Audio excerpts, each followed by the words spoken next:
Olá pessoal, sejam bem-vindos a mais um vídeo da série RPF 2019. Na verdade fizemos um primeiro vídeo, que o Walter que está aqui com a gente, que ele é lá de Limeira, veio aqui só para gravar esse vídeo, né? Só para isso, você vê? E ele tem essa responsabilidade de ser o representante do imposto de renda para o estado de São Paulo, então ele realmente tem uma agenda bem apertada, mas ele tirou um tempinho aqui para ajudar vocês que de repente estão longe ou não tem tempo, a tirar suas dúvidas, a conhecer mais sobre o imposto de renda, e no caso agora a gente vai falar sobre o preenchimento da declaração. O Walter já falou para a gente no primeiro vídeo, nas orientações gerais, que a declaração pode ser feita em vários dispositivos, como por exemplo no tablet, no celular, no computador propriamente dito, no notebook. Ela pode ser feita pelo programa ou ela também pode ser feita no ambiente ECAC, que é um ambiente, vamos dizer assim, o que a gente chama que é o banco pessoal que cada contribuinte tem com a Receita Federal. É como se fosse um sitezinho de banco ali. Só que o Walter ressaltou, e é muito importante isso, que a maioria das pessoas fazem no programa. Elas utilizam a interface que a gente chama de PGD, que é o Programa do Imposto de Renda. Então a gente vai passear, o Walter vai dar uma geralzona para a gente, o que vai aonde, cada ficha para que serve, até para a pessoa que muitas vezes está começando a fazer a declaração agora, ou aquele estudante que está aprendendo a preencher a declaração, já ter ali um início. Obviamente tem situações específicas. Acessando a página da Receita Federal aqui, o receita.economia.gov.br, vocês encontram o caminho para o hot site do Imposto de Renda. Aqui. Nele você encontra todo tipo de informação que você possa precisar, inclusive o famoso perguntão, que é uma coletânea de mais de 700 perguntas que o pessoal que trabalha no Fale Conosco, que trabalha no plantão fiscal, eles vão recolhendo as perguntas e vão compilando e formando esse manual super explicativo, que é esse aqui. Um manual ótimo e que tem muitas perguntas, então muitas vezes a sua dúvida pode estar aqui dentro. Em vez de você ter a necessidade de escrever até Fale Conosco, ouvir numa unidade da Receita, às vezes você busca aqui e você já vai encontrar aqui todas as suas respostas, tá? Então vamos passear pelo programa do Imposto de Renda. Mais uma vez, bem-vindo, Walter. Obrigado. Obrigado também ao Douglas, que está ali fazendo as imagens. Obrigado também a Limeira por ter fornecido, Walter, que além de Imposto de Renda tem outras funções lá. Walter? Por favor, agora é com você. Meu delegado já me procurou e não achou. Pessoal, primeiro, baixar o programa. Site da Receita Federal, receita.economia.gov.br. Hoje, aqui, hot site do Imposto de Renda. Tem aqui, download do programa. Tá? Só escolher Windows, multiplataforma ou Mac, Linux, Solaris. Acabou. Baixou, instalou, tá aqui. Abriu. Abriu o programa. O programa, o que a gente tem? A barra em cima de ferramentas e a barra lateral de ferramentas, que é o que a gente vai utilizar. Walter, tem alguma novidade no programa desse ano? Nós temos duas novidades que têm algum impacto, ambas simples. A primeira está na ficha de rendimentos tributáveis recebidos de pessoa física. Quando a gente passar lá, a gente mostra. E a segunda é uma ficha que estava no resumo e nós tiramos do resumo para que ela fique mais visível e trouxemos nesse menu lateral, que com a declaração aberta ele mostra as fichas, nós chamamos de Tri-View, visão árvore, que vai mostrando ficha a ficha conforme a gente vai preenchendo. Na hora que passarmos por elas, a gente mostra que é uma novidade. Bem, Walter, me falou uma coisa aqui. A gente tem essas três opções, vamos criar uma nova declaração, importar dados de 2018 ou importar a declaração pré-preenchida, Isso. Me explica uma coisa, o que vai diferir aqui entre criar uma nova declaração ou, por exemplo, importar de 2018? Bom, criar nova é porque você não tem dados anteriores ou não tem cópia, enfim. Você vai digitar tudo, incluindo seus dados de anos anteriores. Isso é criar nova. Quando a opção é importar dados, eu estou trazendo tudo aquilo que eu informei no ano passado. Ou seja, ele vai trazer dependentes, vai trazer dados de alimentandos, vai trazer dados das principais fontes pagadoras e vai trazer, claro, que é a parte mais volumosa de dados, a declaração de bens com os dados do ano anterior. E a última opção, que é interessantíssima, é a importação da declaração pré-preenchida. Aí há uma exigência que eu preciso ter certificado digital para baixar a pré-preenchida. O que é a pré-preenchida? É o arquivinho da declaração do ano anterior, mais as informações do ano calendário, ou seja, informações novas, referentes a DIRF, que é a declaração entregue pelas fontes pagadoras, de MOB, que tem a ver com as operações imobiliárias, é aqui que entram os aluguéis recebidos, e a DMED, que informa as despesas médicas pagas, plano de saúde e médicos em geral. Tudo isso já vem, e a hora que eu pego esse arquivinho e abro e importo, como está escrito aqui, importar declaração pré-preenchida, o programa já distribui essas informações, todas as informações do ano anterior, mais essas informações deste ano, e eu continuo o preenchimento a partir daí. Mas, Walter, a gente, por exemplo, eu importei os dados de 2018, só que algumas coisas tiveram alguma alteração. Eu posso importar mesmo assim e fazer essa alteração? Sim, eu importo, traz os dados do ano passado, vêm todos, eu passo ficha por ficha, revisando esses dados. Tanto que eles vêm com o campo ano de 2018 em branco. E o sistema não vai deixar eu entregar em branco. Então o próprio programa avisa que você tem que revisar aquela ficha porque tem dado em branco. No desenrolar do preenchimento, a gente vai mostrar o verificar pendências, e ele é o que informa se há alguma coisa obrigatória, ou seja, um campo que obrigatoriamente deveria estar preenchido e está em branco. Bem, vamos lá, Walter. A gente, obviamente, você já comentou, mas vamos falar isso, de novo. Só mostrar de isso. novo, né? Eu posso importar a declaração, criar nova sem importar, e aí tem uma telinha de ajuda. Nós já temos um CPF digitado, né?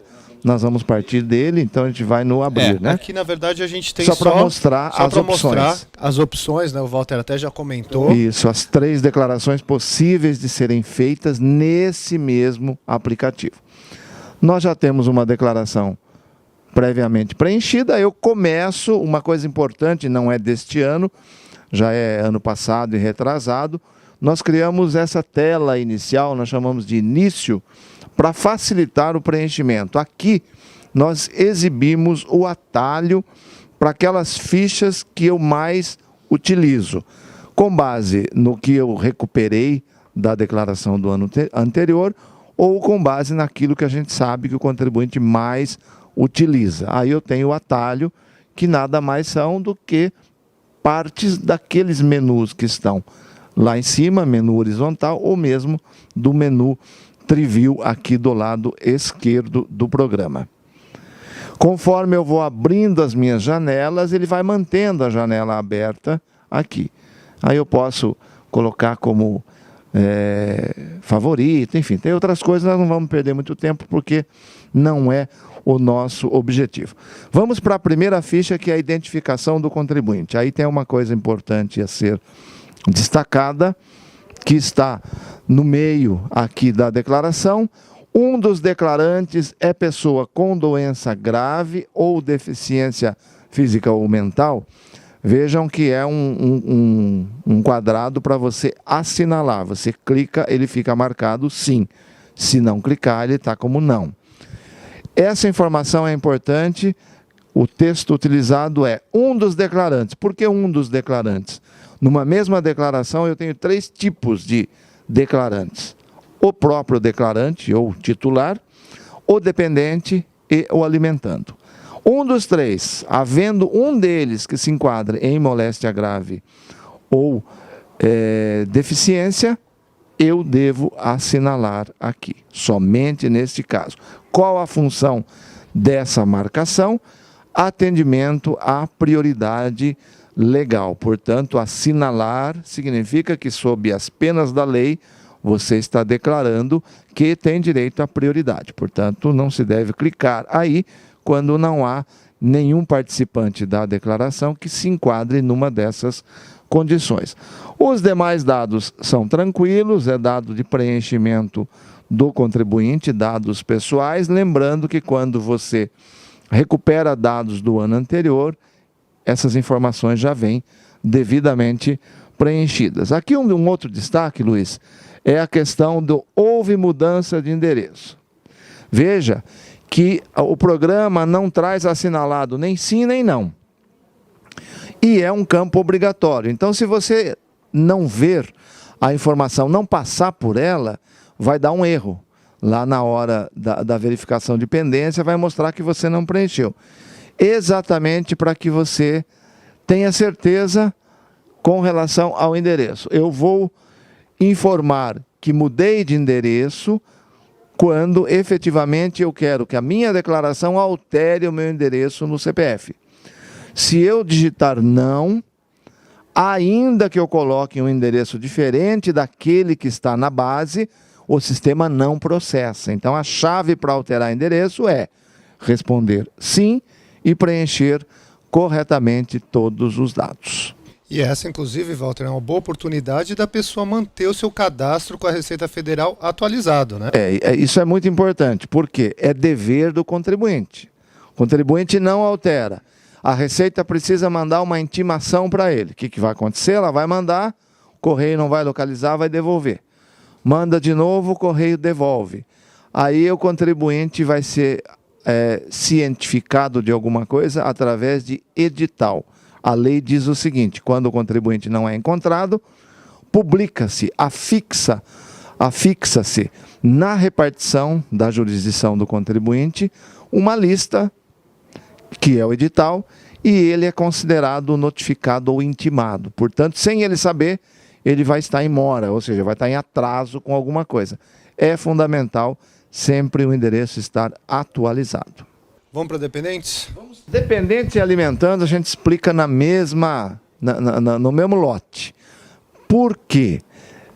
É importante que eu faça o preenchimento dessas 3 fichas, identificação, que são os dados do próprio titular, dependentes, por si só se explica, e alimentandos, idem. Por quê? Porque nas demais fichas eu posso precisar dessas informações e eu tenho que tê-las já preenchido. Por exemplo, eu tenho um abatimento em nome de um dependente. Eu só vou conseguir lançar se eu já lancei o dependente aqui. Então, dependente, alimentando e identificação do contribuinte são 3 fichas que devem ser preenchidas previamente, para depois eu dar sequência no preenchimento da declaração. Elas são bem tranquilas, tem que identificar o código do dependente, tem uma lista aí que você enquadra. A única que nós temos um senão aí é o código 31, é o único código de dependência que há uma limitação de valor do rendimento. Pais, avós e bisavós, código 31, só podem ser dependentes se o somatório de qualquer uma das naturezas de rendimento, ou seja, rendimento tributável sujeito a ajuste, isento não tributável ou de tributação exclusiva, se a soma der mais do que 12 vezes a primeira faixa de tributação, da 22.847,76 centavos, passou disso, não pode ser dependente. É o único caso em que o rendimento do dependente impede que ele seja declarado. Nos demais casos é livre. Claro que se eu coloco um dependente que tem rendimento alto, em tese, essa informação vai piorar o resultado da minha declaração, porque vai dar mais imposto a pagar ou menos imposto a restituir. Mas não há a restrição. Já no Código 31, há. É a única coisa importante, e aqui tem uma das novidades que já pesa aqui, né? Especialmente se a gente mudar ali para filhos, que é o CPF para todo e qualquer dependente a partir deste ano. Então, se eu colocar Coloca no código de filho, só para mostrar, é o 21.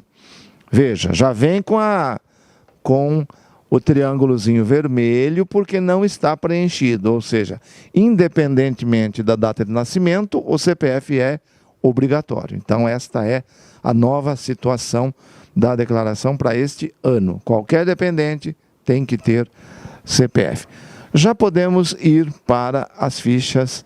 A de alimentantes é muito parecido, vamos para as de rendimentos. Uma ficha que praticamente todo mundo passa por ela é essa, especialmente o assalariado. Rendimento tributável, recebido de pessoa jurídica, é aqui que eu informo o rendimento do trabalho assalariado, por exemplo. E qualquer outro rendimento que me pague uma pessoa jurídica. Aí estão os dados. A ordem que esses dados aparecem aí é exatamente a mesma ordem que essas informações estão no informe de rendimentos enviado pela fonte pagadora. Então, basta digitar os dados que o sistema vai agregando. Lembrando que todas essas fichas, elas geram esse preenchimento no formato de grade. Eu preencho a primeira fonte, dou OK, a hora que eu der um novo, vai gerar uma nova linha e assim por diante. Vai se colocando uma abaixo da outra, conforme eu vou agregando. Vai somando e o sistema vai fazendo o cálculo acumulado.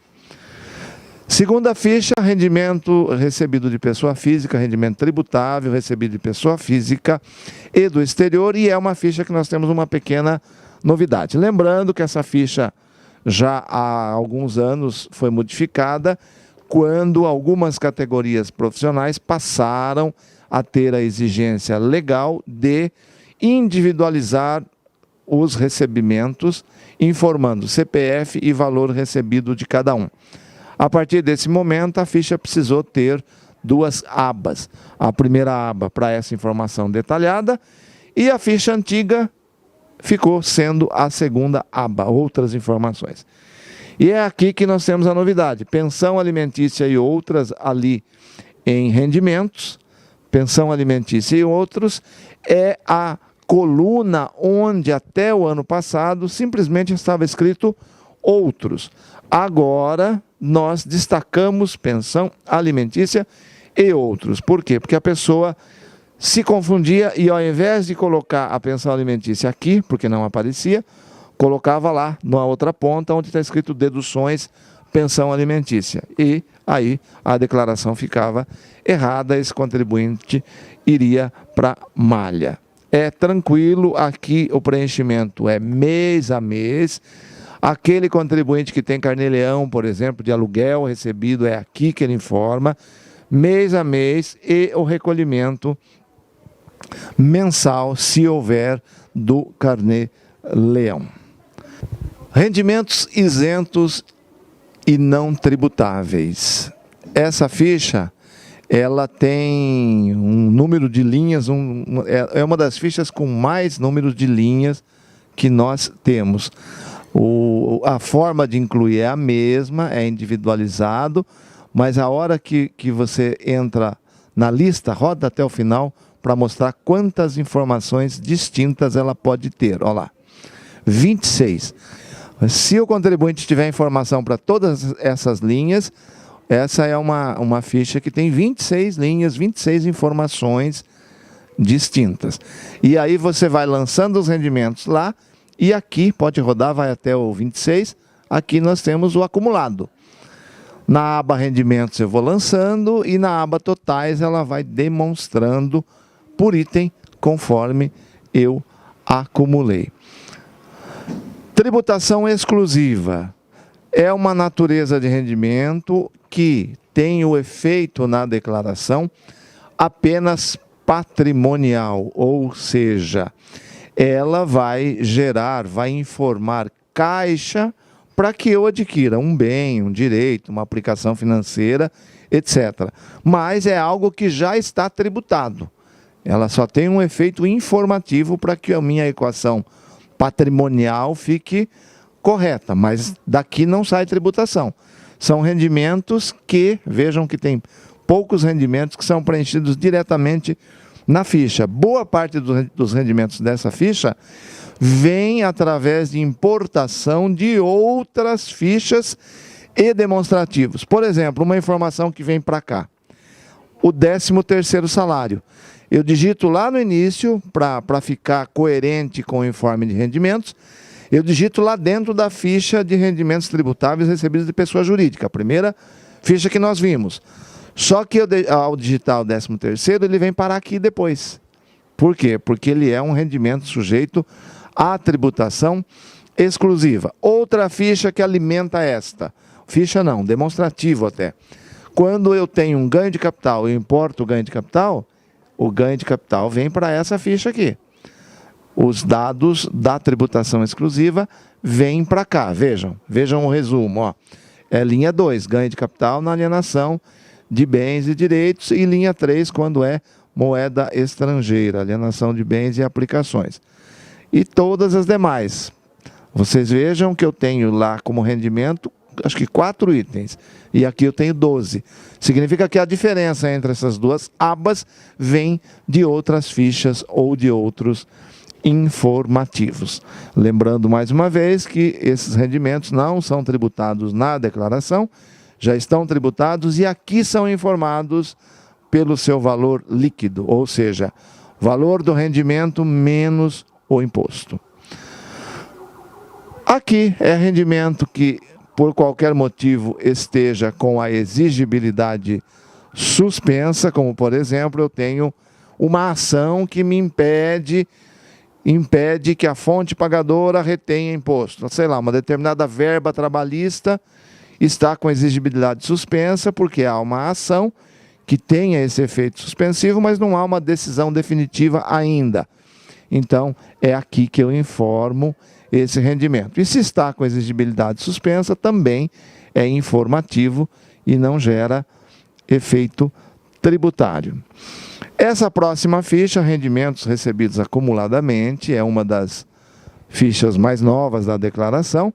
Ela é da declaração do exercício 2011, referente a 2010, quando esta norma, que incluiu o artigo 12A na Lei 7.713, lá de 88, foi baixada. Essa lei foi publicada. Esta ficha ela veio porque reiteradas decisões da Justiça, inicialmente com relação a ações trabalhistas, estavam dando vitória ao contribuinte quando ele recebia algo acumulado e tinha que tributar tudo no ato do recebimento. O que a Justiça estava dando?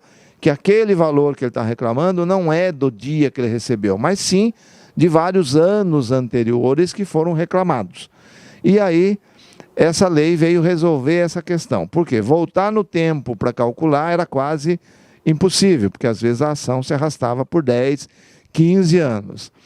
Enquanto que essa regra que se criou agora, do rendimento recebido acumuladamente, ela leva em conta o número de meses que eu reclamei, por exemplo, numa ação trabalhista, e pega a tabela do mês de recebimento e multiplica por esse número para depois tributar.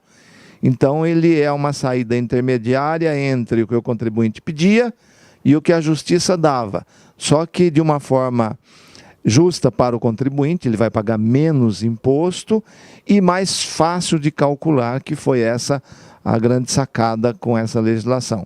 Facilitar o cálculo e atender os dois lados. Lembrando que aqui entra o rendimento tributável da ação, porque uma mesma ação pode ter uma parte que é rendimento isento. Por exemplo, numa trabalhista, aquela parte que é o reflexo no fundo de garantia. Fundo de garantia é isento e vai continuar isento aqui. Então não entra. Mas a parte tributável, diferença salarial, etc., etc., mais juros sobre isso, soma-se o todo e coloca-se o número de meses e faz o cálculo. Imposto pago retido. Aqui todas as hipóteses de pagamento de imposto durante o ano são informadas aqui, lembrando que boa parte das informações vem de outras fichas.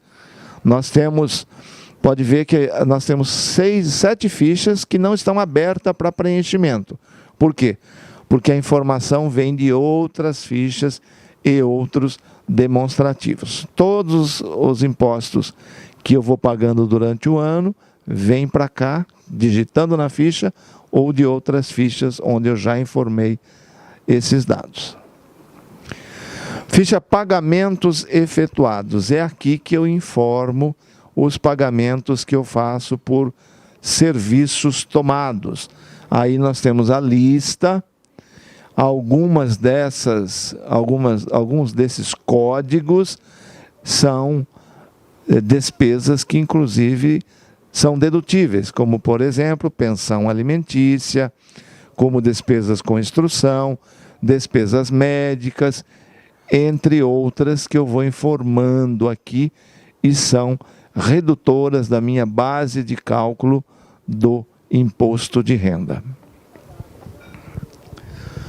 Doações efetuadas. Como o próprio nome sugere, é aqui que eu registro as doações que eu faço, incluindo aquelas doações incentivadas, ou seja, que são incentivo fiscal, dedução quase que sempre, diretamente do imposto devido, como o Estatuto da Criança e Adolescente, incentivo ao audiovisual, Programa Nacional de Cultura, incentivo ao desporto, PRONAS, PCD, PRONON, entre outras. É aqui que eu vou informando. Com relação à criança e adolescente, é aqui que eu informo aquela doação que eu faço durante o ano para o fundo, código 40. Eu faço a doação pagando um boleto ou depositando na conta do fundo, eu informo aqui. Lembrando que o limite global dessas doações, onde está o Estatuto da Criança e do Adolescente, é 6% do imposto devido. Já a próxima ficha é a novidade. Essa ficha de doações diretamente na declaração aos fundos do Estatuto da Criança e do Adolescente, União, Estados ou municípios, é a ficha que nós tiramos lá da ficha resumo e trouxemos para cá. Ela não estava aí atendendo às sugestões, com alegações de que essa ficha estaria escondida no programa, nós trouxemos ela aqui junto com as demais fichas. Esta ficha, ela não é de livre lançamento. Valor disponível. Veja, aqui eu tenho o valor, eu escolho o fundo, é preciso que o fundo esteja cadastrado, e lá no cantinho eu tenho o valor disponível para doação. Nessa declaração que nós abrimos, nós não digitamos números e o valor está zerado. Mas se houvesse rendimento lançado, que gerasse imposto devido, eu teria lá no canto o valor disponível para doação, que o programa limita a isso. Eu não consigo doar mais do que estiver ali naquele canto. E essa doação se dá através de um DARF, código 3351, cujo vencimento é 30 de abril de 2019, é obrigatório. Se eu emitir esse DARF e não recolher, eu tenho que retificar a declaração, excluindo a informação, que senão vai dar malha. Ou, se eu pagar depois do prazo, essa dedução não será considerada, ou seja, eu perco o benefício, o dinheiro vai para o fundo, mas eu perco o benefício fiscal porque eu paguei o DARF depois do dia 30 de abril. Esse DARF só pode ser pago até o último dia do prazo de entrega. Qual que é o próximo, Luiz? Já estamos em bens e direitos. Bens e direitos é a ficha que desde o ano passado nós fizemos mudanças muito significativas, incluindo vários dados. Lembrando que esses dados da ficha bens e direitos são preenchidos por valores históricos de aquisição, quando bens móveis e bens imóveis, e quando são aplicações financeiras, fundos, saldos bancários, pelo valor original da aplicação ou pelo saldo efetivo em 31/12 de 2018. Todos os bens e direitos possuem um código específico onde eu faço o enquadramento desses bens e direitos. E importante, aqui, como eu estou tratando do patrimônio do contribuinte, e o imposto de renda se ocupa exatamente da variação desse patrimônio, eu preciso sempre informar ano anterior e ano calendário. Esta variação de um ano para o outro é o que vai gerar caixa ou exigir caixa na minha declaração. Por exemplo, se no ano anterior eu tinha um bem por 100 mil e ano calendário eu zerei, significa que esse bem saiu do meu patrimônio, foi vendido ou doado e gerou esses 100 mil de caixa. Ao contrário, ano passado eu não tinha o bem, zero. Ano retrasado, melhor dizendo. 2017, zero. 2018, eu passei a ter o bem, significa o quê? Que eu preciso do valor desse bem no meu caixa, porque o meu patrimônio variou positivamente e eu preciso ter caixa suficiente para bancar esse patrimônio. Walter, não tenho todos os dados. Como é que isso vai funcionar? Porque, inclusive, aqui tem registrado no cartório de registro de imóveis, sim ou não? Né? Se sim, eu tenho que inserir a matrícula do imóvel e o nome do cartório. Não tenho todos os dados, por exemplo, área total, unidade, porque muitas vezes a pessoa recebe um imóvel que veio de família, enfim, não tem documentação, a documentação apropriada. O que fazer, Walter? Ainda este ano, o contribuinte não terá graves consequências por não ter todos os dados. Mas é muito importante que ele busque essa documentação, ele tem no carnê de IPTU, na escritura, em algum documento ele vai possuir esses dados. Por quê? Porque esses dados serão obrigatórios muito em breve. Deveriam já, neste ano, serem obrigatórios. Não, a opção da Receita foi ainda não ser obrigatório, mas muito breve esses dados serão. Aqui nós fizemos uma modificação, Luiz, que é exatamente no registro do cartório de imóveis, de registro de imóveis. Quando se responde não, não aparece nenhum dado. Até ano passado aparecia um registro aqui no canto que gerava confusão por parte do contribuinte. Então, reforçando, ainda este ano, os dados adicionais que foram criados nessa ficha ainda não são obrigatórios. Serão muito em breve. A ficha dívidas e ônus reais é o outro lado do patrimônio do contribuinte. Para quem estuda contabilidade, boa parte dos que estão nos vendo nesse momento são estudantes de contabilidade, né, Luiz?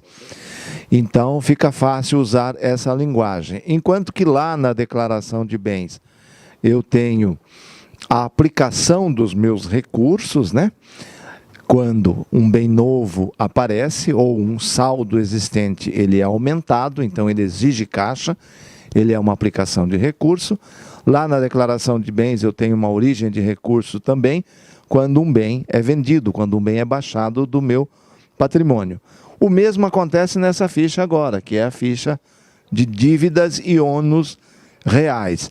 Se uma dívida aparece nessa ficha, é uma origem de recurso. Por exemplo, tomei um empréstimo e comprei um bem. Então, o bem apareceu lá, é uma aplicação de recurso, a dívida aparece aqui e é uma origem de recurso.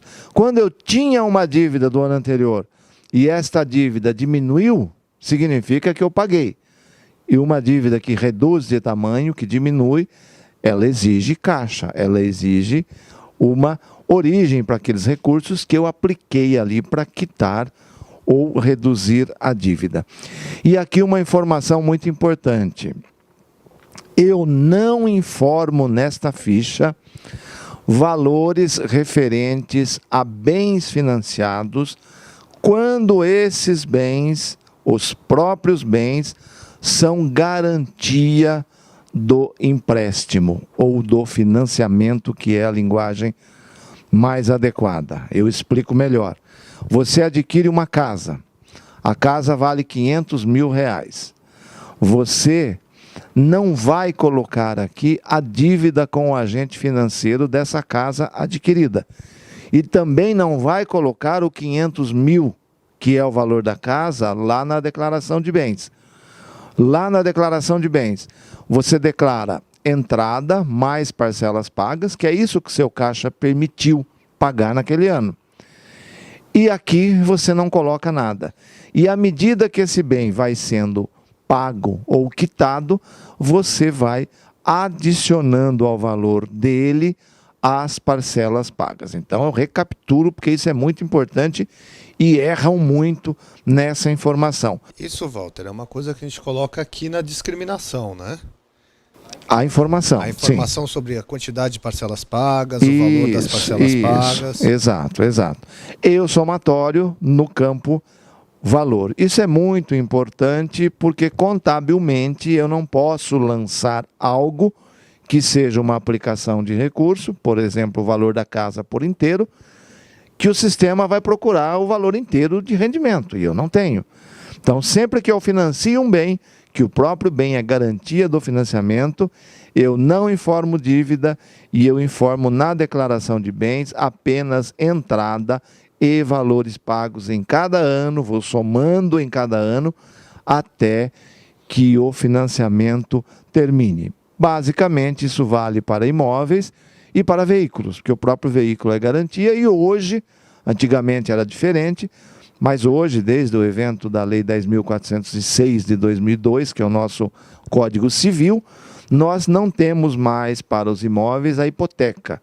Nós temos também para imóvel a alienação fiduciária a favor do agente, que é a mesma situação do carro.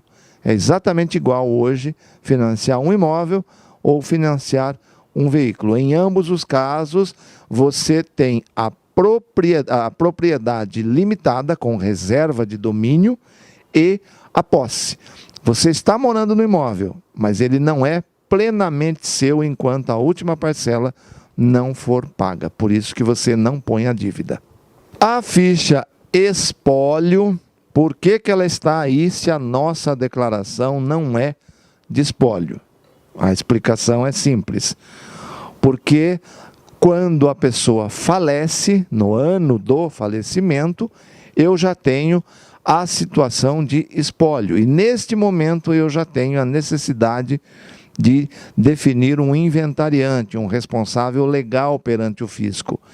Entretanto, este declarante falecido só vai deixar de entregar a declaração através do seu representante, que é o inventariante, quando o inventário for concluído. E às vezes, especialmente na justiça, quando há algum litígio entre as partes, pode demorar anos. Enquanto isso acontecer, e se a declaração for obrigatória para o falecido, as declarações serão entregues e aqui será informado o CPF do inventariante. Então, esta ficha tem essa finalidade. Não está errada aí não, ela faz parte da declaração de ajuste, mas identifica para o espólio quem é o inventariante. Então, Walter, quando uma pessoa falece, né? Então você vai continuar entregando o ajuste anual daquela pessoa já falecida, com os dados daquela pessoa, uma declaração normal, até o momento que fechar. A hora que fechou, o espólio resolveu, fechou, daí você vai entregar a final de espólio.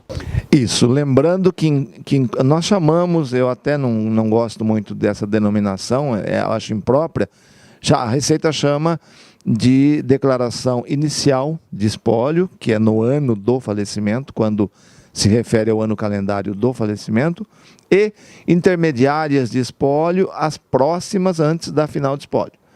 Para mim só existe final de espólio e ajuste. É ajuste, declaração de ajuste de um falecido.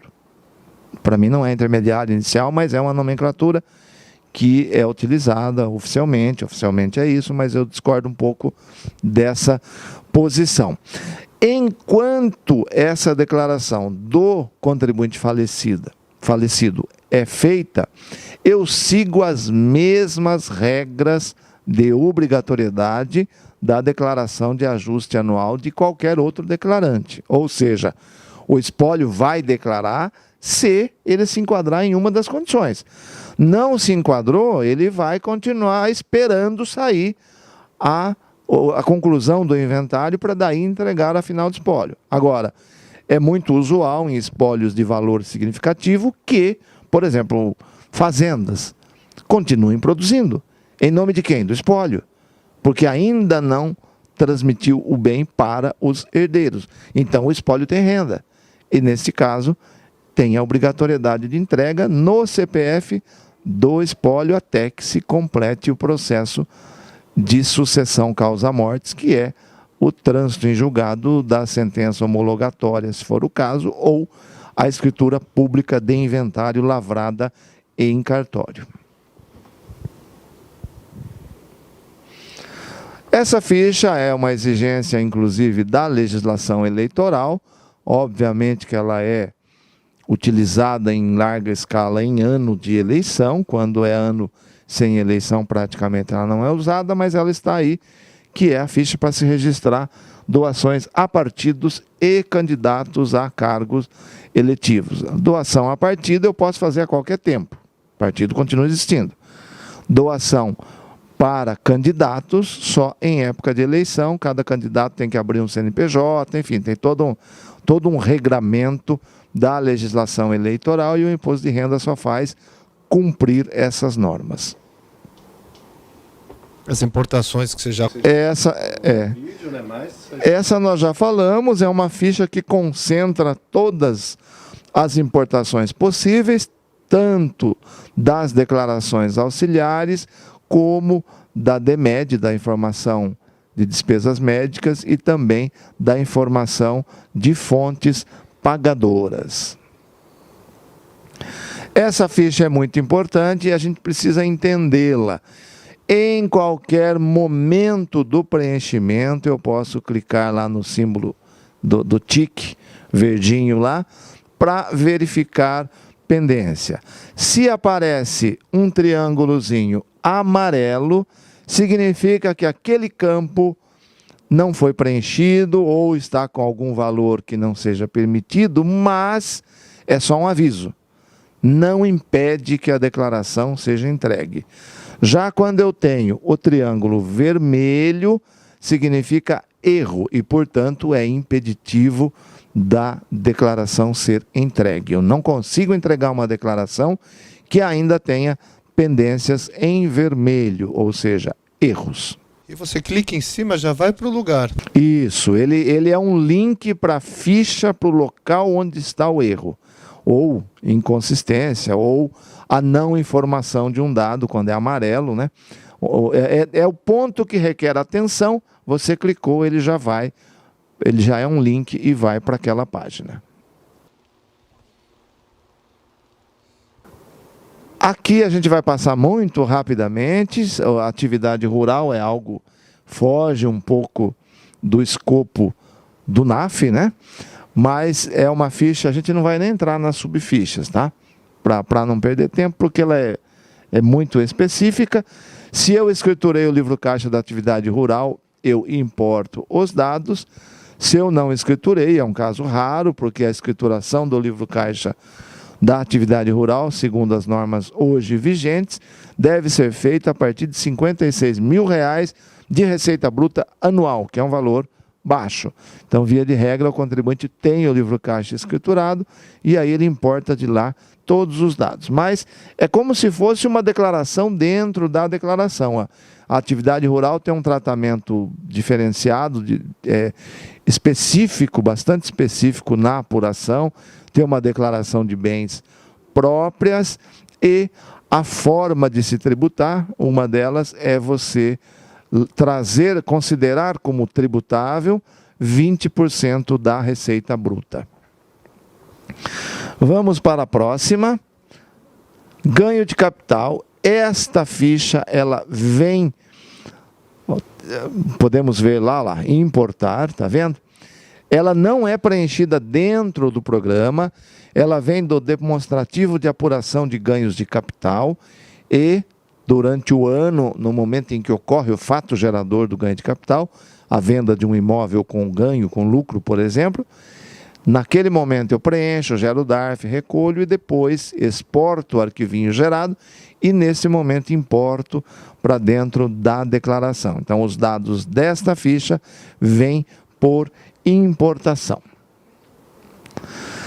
Renda variável. Aqui é uma ficha onde o contribuinte comete erros, porque aqui eu informo o ganho ou a perda nesses mercados aí. Eu lanço tanto o prejuízo, a perda, quanto o ganho obtido. Não é a operação. Inclusive, com relação à isenção, que nós temos uma isenção específica para o mercado de ações, se eu alieno 20 mil reais de ações em cada mês, essa alienação é considerada isenta.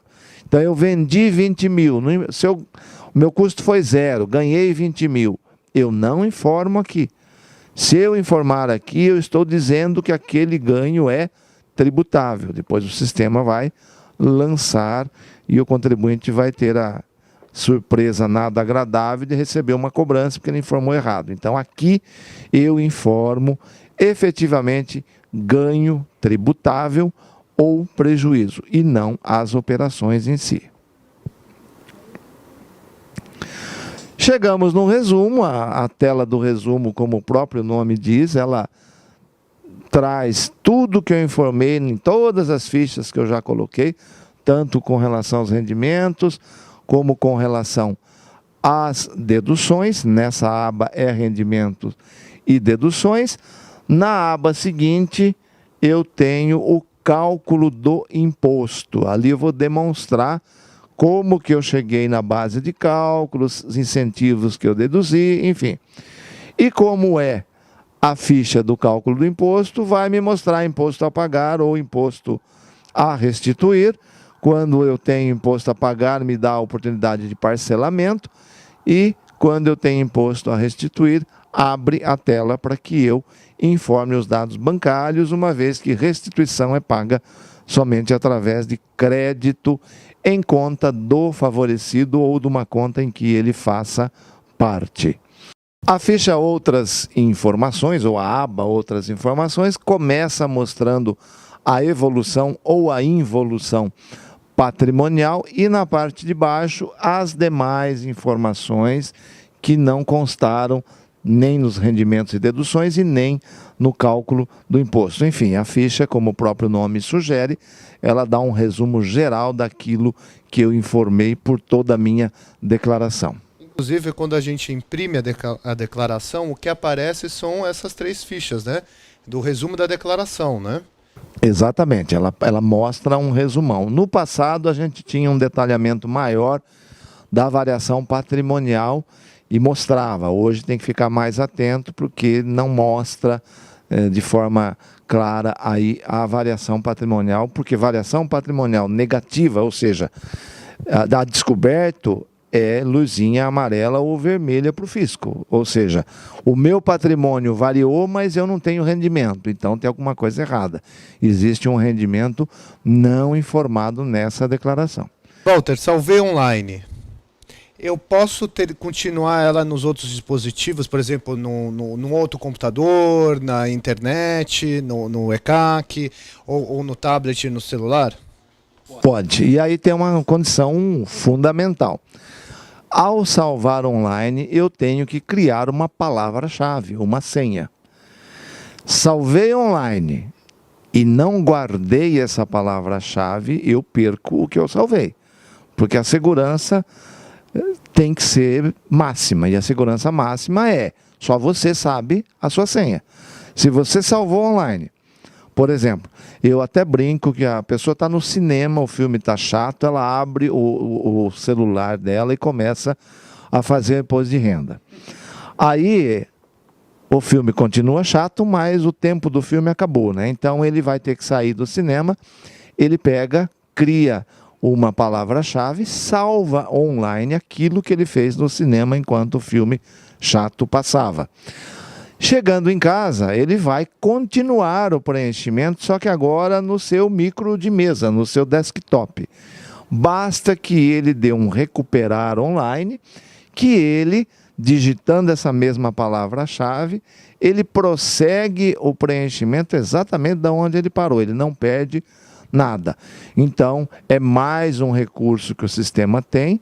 E lembrando, Luiz, que essa facilidade está usando ou está integrando os dois ambientes. O ambiente offline, vamos dizer assim, do aplicativo da máquina, do computador de mesa ou notebook ou laptop, com o meu imposto de renda, porque esse serviço está no meu imposto de renda. A hora que eu salvo online, eu estou acessando esse ambiente online de preenchimento. Então, quando eu utilizo essas duas funções, é o momento em que eu estou integrando os dois ambientes, o offline do programa com o online do ambiente meu imposto de renda.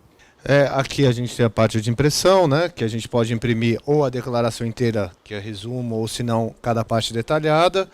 A parte de ferramentas, atualização, gravar cópia. A parte de ajuda, que de repente a qualquer momento a pessoa pode, o tutorial, para ver como proceder em relação ao programa, ou perguntas e respostas para tirar alguma dúvida, né? E lembrando que há alguns anos nós passamos a disponibilizar, inclusive, o arquivo do Ajuda, que é grande, para download via PDF. Então é possível baixar para a sua máquina o arquivo inteirinho do Ajuda e ele fica um arquivo PDF com as facilidades todas que esse formato tem, entre elas a busca por palavra-chave. Dentro de um PDF eu busco digitando uma palavrinha, ele vai lá e localiza quantas vezes aquela palavrinha aparecer no sistema. Agora volta para a gente encerrar aqui. Por deduções legais ou por desconto simplificado? Maravilha. Isso é muito importante e demonstra uma mudança à vida já, talvez há 10 anos, na nossa declaração. Antigamente, muito antigamente mesmo, especialmente em relação ao público-alvo desses vídeos aqui, que são estudantes, né, jovens, nós tínhamos a declaração entregue em papel. E nesta época, até para diferenciar, nós tínhamos o formulário verde, que era o simplificado, e o azul, que era o completo. Então, tinha-se aquela ideia de que existiam duas declarações. Tanto que o uso da palavra modelo completo, modelo simplificado, ainda existe hoje, ainda sobrevive. Mas, na verdade, há alguns anos, a nossa área de tributação, a COSIT, assumiu essa posição corretamente, que é a declaração é uma só. O que muda é a forma de tributação que eu escolho. E essa forma de tributação eu só vou escolher no momento da entrega. Eu começo a preencher a declaração, ela é única, eu vou informando tudo. Analiso qual situação é melhor para mim e aí sim faço a opção pela forma de tributação. Antigo modelo verde, lá do passado, em papel, que depois virou modelo simplificado quando surgiu o aplicativo, o programa. Hoje nós chamamos de opção pelo desconto simplificado. Antigo modelo azul, lá do passado, que depois virou modelo completo. Hoje nós chamamos opção pelas deduções legais. E eu escolho no momento do preenchimento. Eu brinco que esse cantinho inferior esquerdo da declaração aqui é o nosso placar eletrônico. Por quê? Em tempo real, cada rendimento que você lança ou cada despesa dedutível que você lança, você acabou de sair do campo que ele processa, aqui já está alterado o resultado. E vem lá, a ordem que vem marcado. Se você preencheu, não prestou atenção, não analisou o resultado e vai entregar a declaração e a sua escolha, que não é a melhor, o sistema te avisa, dizendo que pelas informações fornecidas, a melhor opção é tal, diferente da sua. Deseja mudar a opção? Se você responder sim, ele já muda para o outro botãozinho lá. Sempre buscando a opção que dê o imposto a pagar menor ou o imposto a restituir maior. sempre a melhor opção. Claro, se o contribuinte não ler ou não prestar atenção no que está fazendo e clicar não, ele vai ficar com a pior opção. E aí não adianta chorar. Por quê? Você, depois que acaba o prazo de entrega, não pode mudar mais a opção. Durante o prazo, você pode retificar entregando na nova opção. Passou de 30 de abril, aquilo configurou opção por forma de tributação, que é irretratável a partir do fim do prazo. Então, entreguei com opção pelo desconto simplificado. A melhor situação minha seria a opção pelas deduções legais. Se passou de 30 de abril, dancei. Não adianta entrar com pedido que a Receita não vai acatar, porque a lei é clara. A sua opção se dá em 30 de abril. Passou esse prazo, vale o que você fez, o que você entregou. Walter, o único tipo de isenção de imposto de renda, que é o de moléstia grave, né? A pessoa, ela adquire, ela entra com processo, só que muitas vezes isso já vem acontecendo, né? E já vem acontecendo, e daí o que ela faz com a declaração dela e as passadas, até o momento que ela adquire de fato essa condição? Tá, vamos entender essa isenção, que é da Lei 7.713 de 88, que lá tem o rol, está no artigo 6º, o rol das moléstias graves beneficiadas com essa isenção. A isenção, primeiro, se dá para portadores das moléstias listadas na lei, mediante laudo médico pericial de serviço médico oficial da União, estados ou municípios. Não vale laudo médico privado, de empresa particular, e somente são isentos os rendimentos provenientes de aposentadoria ou pensão. Se o contribuinte possui a moléstia grave, recebe uma aposentadoria, mas tem também um aluguel, o aluguel não tem isenção. Ou ele continua trabalhando, ele tem um rendimento do trabalho, esse rendimento do trabalho continua sendo tributado normalmente. Só tem a isenção o rendimento proveniente de aposentadoria ou pensão, ainda que essa aposentadoria ou pensão já existia antes da doença comprovada, mas a partir da comprovação da doença, ele passa a ter direito à isenção. O laudo diz que essa doença é pré-existente, a doença retroage há alguns anos. O que ele faz? Ele precisa desse laudo, porque ele vai retificar as declarações e pegar o montante que era informado como rendimento tributável e jogar para isento, porque ele passa a ter direito à isenção.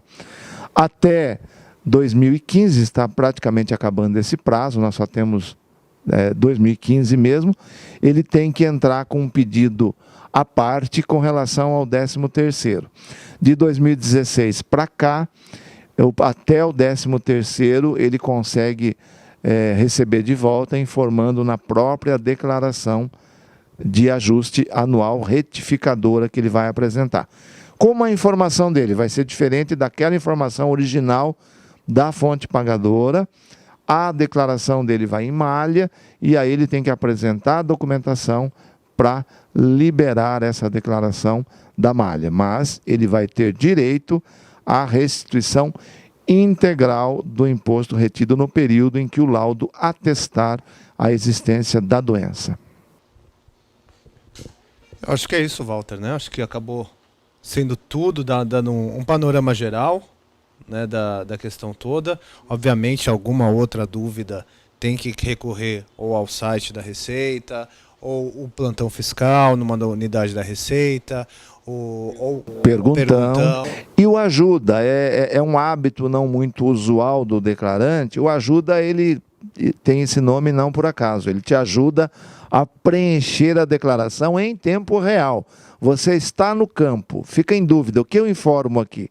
Pressiona F1, que abre o ajuda contextualizado, ou seja, ou contextual, melhor dizendo, ele vai abrir exatamente naquele item que você estava, ele leva lá o índice para mostrar para você exatamente aquele assunto sobre o qual você tem a dúvida. Então, o ferramental está aí, nós, em rápidas pinceladas, demos um passeio geral pela declaração e desejamos aí a todos que assistiram boa sorte, bom preenchimento de declaração, que entreguem tudo correto, aos alunos NAF, do Brasil todo, aos alunos NAF de todo o Brasil que vão acompanhar esse vídeo, que venham para o Imposto de Renda. É um assunto muito interessante, você que breve vai se tornar um contabilista, um contador, é uma área muito interessante de se trabalhar e que precisa de bons profissionais, e que venham bons profissionais.